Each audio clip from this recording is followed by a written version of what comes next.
has come to our colony.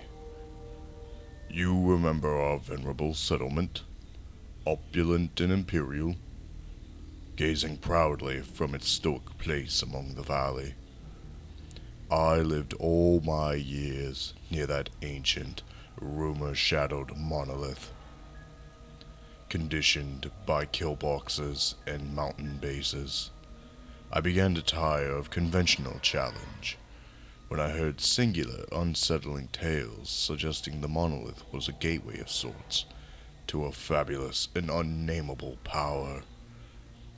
With relic and ritual, I spent every moment dedicated to the study and discovery of those ancient powers and long-buried secrets. I exhausted the last of our colony's wealth, swarthy workmen, sturdy researchers.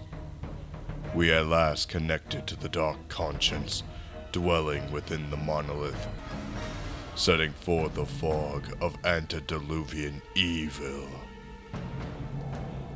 Our every step unsettled the ancient god, for we were now in a world of madness and death. You remember our venerable colony, opulent and imperial?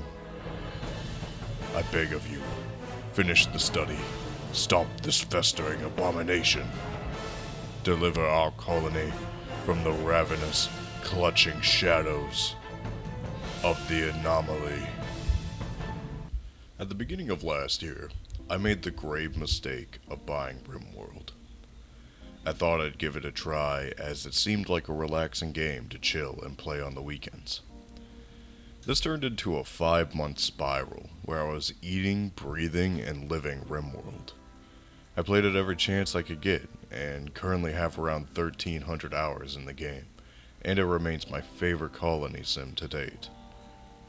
Recently, though, they released a huge new DLC, as well as a huge update, that had so many cool features and quality of life upgrades, I finally decided it was time to get back in and sink my teeth into all this new content. First things first, I want to give you a little rundown on Rimworld. You're a group of spacefaring people, or an ancient tribe, who find themselves needing to set up a colony on a distant planet at the edge of the galaxy, after some tragedy has happened. You're not alone on this planet, however, as there will be outlanders, tribes, and pirates, all out there to either help or fight you. Rimworld is all about making the best of a bad situation, and finding the best ways to survive despite the constant shit the world throws at you. This causes many stories to erupt, and for many of your colonies to feel extremely unique. This is especially compounded when you throw the DLCs into the mix, as all of the DLCs dramatically change the game, bringing new levels of depth and emerging gameplay to the already very deep game. For example, unmodded, I've been able to do a colony where my main brawler turned into some sort of metal Jesus, and eventually found a structure that was able to elevate his consciousness into some sort of machine god AI. I did a colony where a reclusive girl escaped to the Rimworld to hone her craft as a mechanator, but eventually founded a small nation of 3 settlements with her children and grandchildren. I also started a colony of hyper-aggressive boar people, who eventually started breeding camps for their slaves to grow the children in growth pods, to later eat as part of their cannibalistic cult rituals. That one was pretty fucked up. Rimworld allows for an extremely wide style of play, and doesn't frown on you if you want to be a good or a bad guy, as the game expects you to do everything to survive. The Rimworld is a cruel place after all, and how you want to survive is up to you.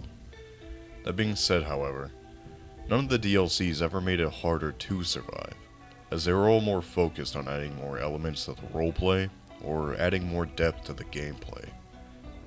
The Anomaly DLC breaks this mold, and adds many more challenges and difficult scenarios that have even taken a seasoned player like myself by surprise. So, to start the new DLC, I wanted to play a colony that I've been wanting to do for a little bit now, mostly unmodded. I wanted to play as a group of reclusive mole people who worship the dark and the secrets it holds. So I rolled up the basic crash-landed start and selected my colonists. Nana, the tough scientist and sharpshooter who hates men. Joshua, a kindly soldier with a budding interest in carpentry. And Piana, an optimistic mycologist with a pet monkey. This motley crew crash-landed in the valley of a cloud forest and immediately started carving a home in the mountain, as it seems they were going to be here for a while. Survival began with getting out of that accursed sun, and then setting up a farm of their delicious and nutritious fungus that would be the main source of their sustenance for the coming future. In no time at all, things were set up, and the settlement was running smoothly. Hell, with a little more time to relax, Piana and Nana were able to form a deeper relationship. However, this short peace would be disturbed by the cries for help from a young girl in the woods. This girl was Marina, and she was being chased down by 3 foxes. If she had any hope for survival, they would need to take her in. Despite their reclusive nature, they decided to help the young girl. Marina had a huge impact on the colony, and sort of became the main character to me. It was mostly due to her budding skills as a tailor, and eventually her skills as a gunsmith, that the colony was able to stay afloat. She made them parkas for the winter, and cut the stone blocks needed for the expansion of the base. Despite being young, she also knew how to use a revolver, and helped defend the colony against raids of pirates. Piana and Nana's relationship wasn't meant to last, however, as she began to quickly grow tired of him. They broke up and she almost immediately moved on to Josh. This weighed heavily on Piana's mind, and eventually, after a grueling 2 days of fighting in the sun and defending a crashed space drone, he snapped. Flying into a murderous rage, he began to attack the already wounded Josh, seemingly with the intent to kill him. As Josh was on the brink of death, Nana was able to restrain him and provide the necessary care he needed to pull through. No one could believe it, not even Piana. That was because in that moment of stress and weakness, his mind was beset with visions. Visions of a terrible force emanating from the monolith, north of the colony. An ancient god with nothing but hatred to its very core. This glimpse had made him go berserk and attack his friend. If what Piana was saying was true, that monolith could be a direct connection to an ancient architect, but only research could tell. Nana left to study the ancient machine, but as she approached it, it seemed the earth itself was warning her to stay away. She recklessly pushed on. As she began looking it over, her mind was filled with images of a vast blackness and crushing void.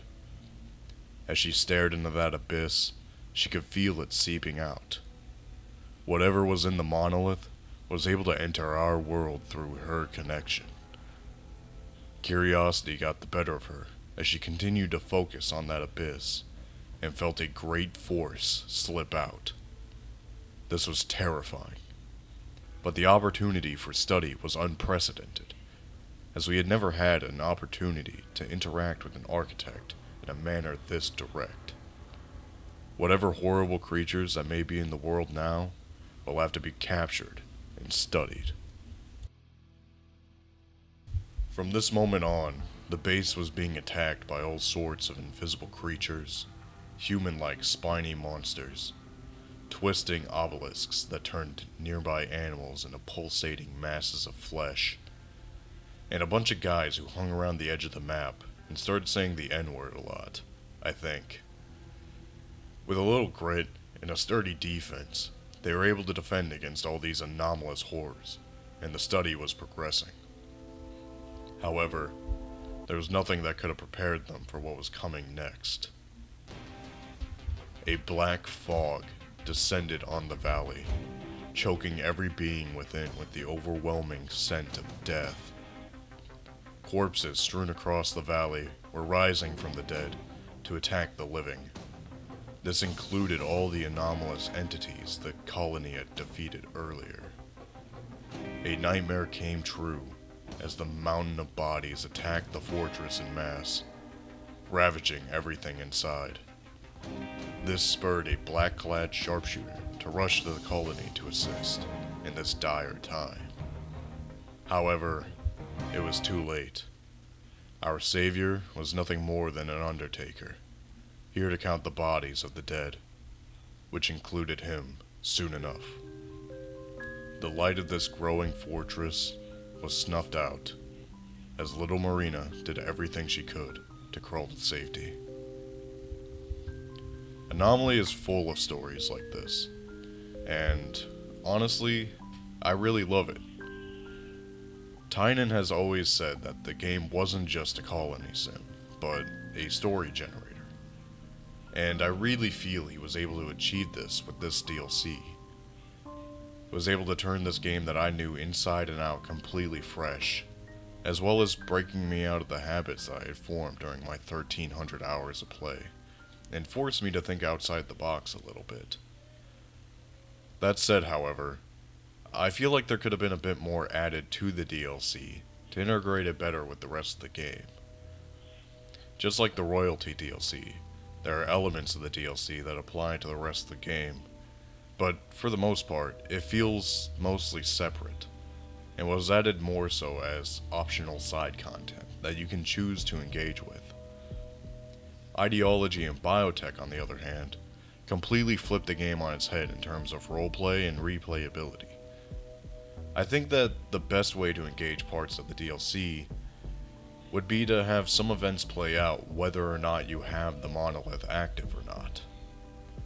Say you occasionally get attacked by the inhuman cults, or a Shambler horde may appear on your map occasionally. This would make you see more of the Anomaly content, without having to dive into it fully on every playthrough. I love Rimworld, and highly suggest you play it. This game has infinite replayability, and with all the mod support it has, you can achieve just any kind of space colony you want. My only issue with the game, and this is kinda minor, is just how expensive it is, along with all the DLC. I know a few people who just really want to give this game a try, but just can't, due to the hefty price tag. That said, I definitely feel it's worth saving a little money for, and buying the game and its DLCs while it's on sale. This game has earned every penny I've spent on it, modded or not, and it's a definite must-have if you're a fan of colony sims. That's gonna be all from me, though.